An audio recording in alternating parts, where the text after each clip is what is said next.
Bismillahirrahmanirrahim. Alhamdulillahirabbil alamin. Wassalatu wassalamu ala asyrafil mursalin sayyidina Muhammadin wa ala alihi washabihi ajma'in. Rabbi shrah li sadri wa yassir li amri wa hlul 'uqdatam min lisani yafqahu qawli. Allahumma anfa'na bima 'allamtana wa 'allimna bima yanfa'una wa zidna 'ilma. Sedang pendengar yang dirahmati Allah, Assalamualaikum warahmatullahi wabarakatuh. Alhamdulillah, dalam khutbah-khutbah ini kita dapati terdapat tafsiran ayat-ayat tertentu yang dibawakan oleh Ustaz Ahmad Sonhaji. Khutbah yang dipilih pada hari ini ialah bertajuk puasa mengelakkan bencana syahwat perut. Puasa mengelakkan bencana syahwat perut.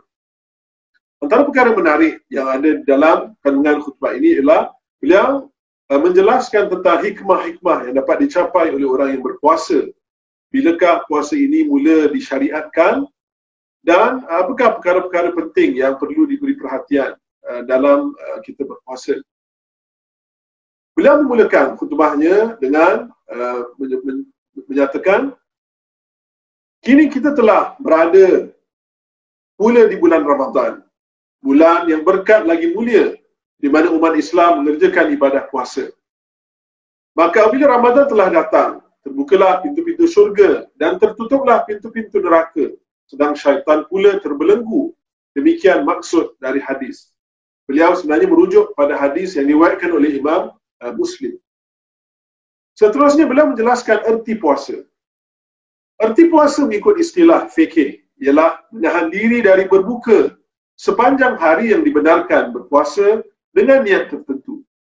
Puasa Ramadan ini adalah menjadi rukun Islam yang keempat yang wajib ditunaikan oleh tiap-tiap orang Islam. Setelah ini beliau menjelaskan tentang bilakah puasa Ramadan ini bermula dan berapa kali Rasulullah SAW sempat berpuasa dalam hidupnya. Menurut beliau, perintah puasa Ramadan ini mula berlaku pada tahun yang kedua selepas hijrah Nabi SAW ke Madinah dengan turunnya wahyu pada bulan Sya'ban tahun itu yang berbunyi, Ya ayyuhallazina amanu kutiba alaikumus siyamu kama kutiba alal ladzina min qablikum la'allakum tattaqun ayyaman ma'dudat. Artinya, hai orang-orang yang beriman, difardukan atas kamu berpuasa sebagaimana difardukan atas orang-orang yang terdahulu daripada kamu. Mudah-mudahan kamu bertakwa. Puasa itu hanya beberapa hari sahaja. Surah Al-Baqarah ayat ke-183 hingga 184.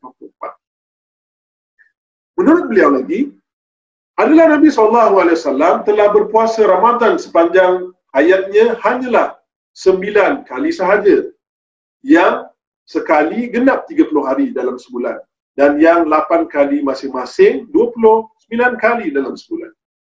Beliau menjelaskan bahawa Rasulullah SAW sempat berpuasa 9 kali, iaitu hanya sekali yang 30 hari dan yang lain-lain itu hanya 29 hari sahaja.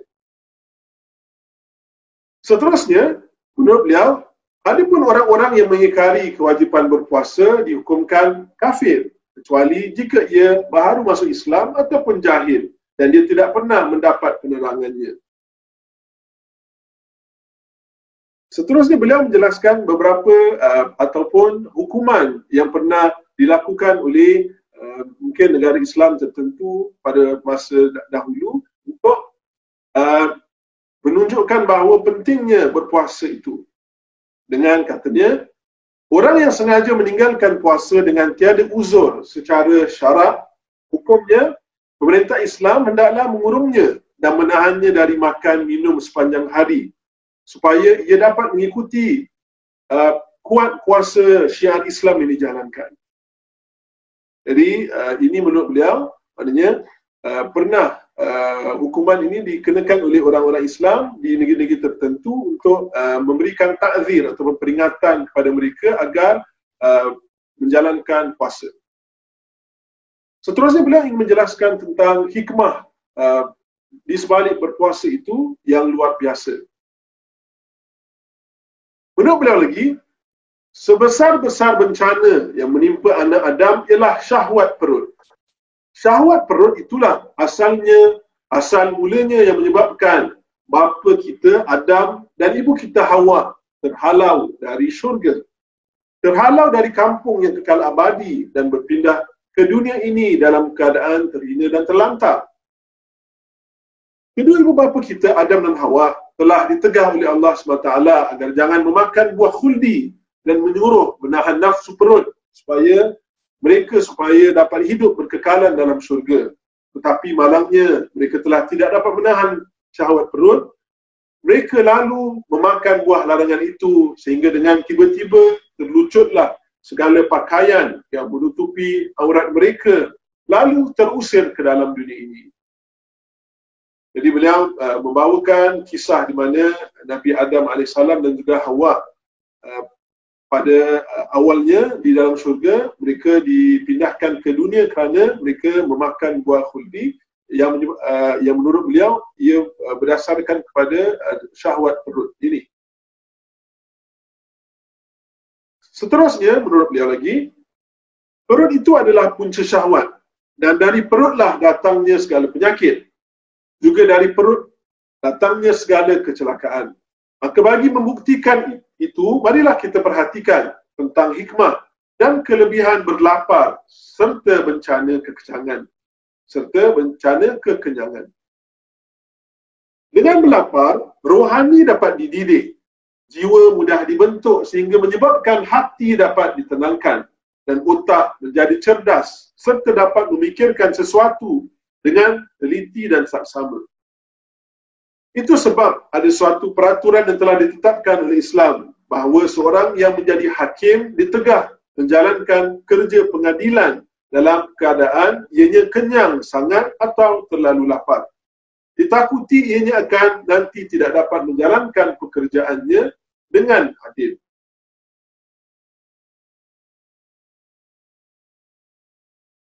Beliau menjelaskan lagi, dengan sebab kekenyangan makan, wap makanan yang naik ke otak dengan derasnya itu menghambat jalannya berfikir dan menekan berat mata hati daripada bertindak cepat.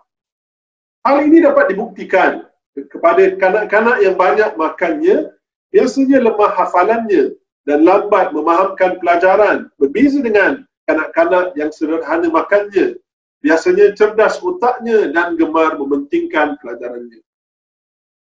Tetapi menurut beliau lagi, tetapi tidaklah pula bermakna yang kita mesti mencuaikan makan dan minum serta menyekatnya sehingga dengan sebab kecuaian tadi mendatangkan mudarat kepada diri. Itu jangan sekali-kali.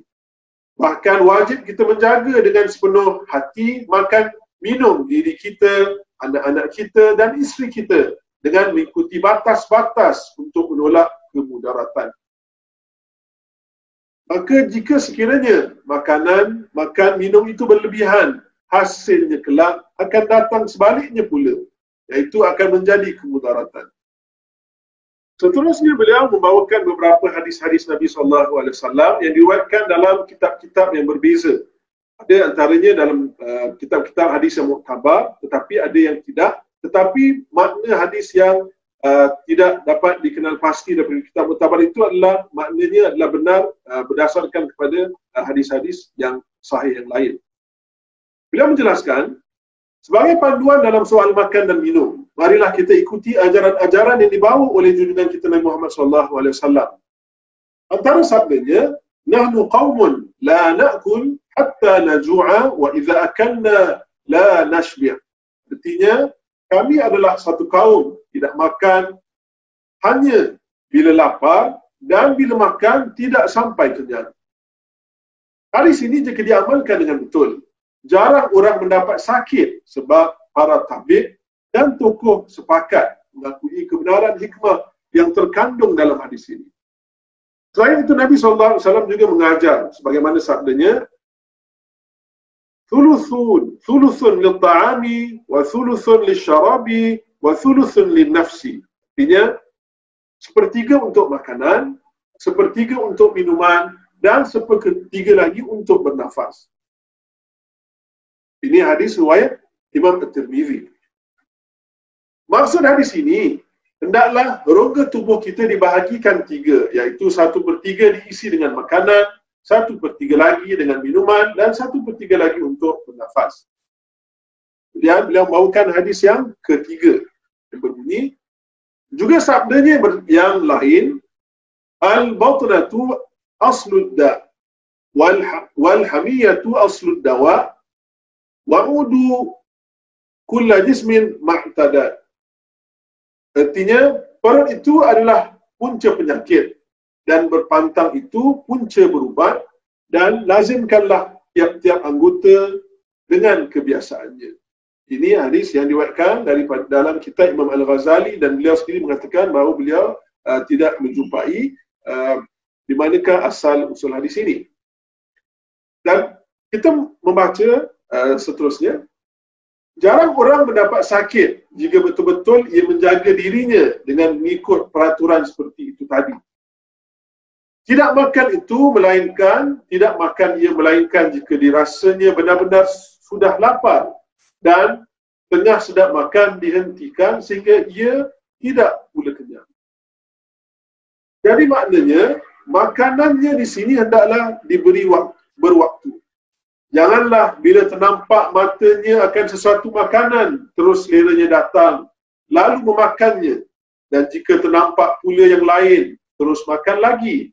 Begitulah bila seleranya itu datang, sentiasa melayannya dengan tidak berwaktu dan tidak pula terbatas.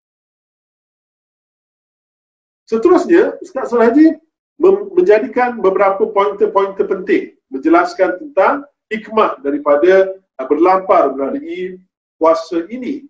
Menurut beliau, lagi pula maksud tidak sampai kenyang di sini banyak mengandungi hikmah. Yang pertama, jika perut diisi kenyang, bermakna perut itu bekerja keras. Lama-kelamaan, jika kerap dipaksa, akhirnya tentu menjadi lemah. Sedang kita kerana melayani kemahuan syahwat, perut lalu terus diisi. Tiba-tiba perut itu tidak lagi dapat bekerja, dan itulah yang menyebabkan timbulnya bermacam-macam penyakit. Kedua, jika perut diisi sampai kenyang, akibatnya ialah yang diterangkan yang mula-mula tadi, iaitu melemahkan fikiran dan sebagainya. Ketiga, hikmah jangan sampai kenyang ialah melatih diri kita supaya kita dapat mentadbir, memerintah atau menguasai nafsu. Bukannya nafsu yang memerintah atau menguasai kita. Dan bila dalam soal makan ini, diri sudah dapat dilatih, maka tidak mahu, jika diri sudah dapat dilatih, tidak mahu tunduk pada nafsu syahwat, insya-Allah di lain-lain soal dan apa-apa perkara pun kita dapat bertahan dan terus berjaya menghadapi nafsu dan syahwat yang telah memalingkan bapa kita Adam dan ibu kita Hawa dari dahulu dari syurga, yang mana kita sebagai anak cucunya telah ikut terseret keluar bersama. Sebagai penutup, beliau menjelaskan, maka belumlah lagi luput masanya kita menembus syurga itu, sekiranya kita sedar bahawa kita berhati-hati menghadapi nafsu syahwat sehingga benar-benar kita dapat mengalahkannya. Latihan-latihan yang seperti ini latihan-latihan yang seperti itu dapat dijalankan dengan menjalankan ibadah puasa yang sedang kita kerjakan pada masa ini. Demikianlah khutbah Ustaz Ahmad Sulhaji berkaitan dengan puasa mengelakkan bencana syahwat perut.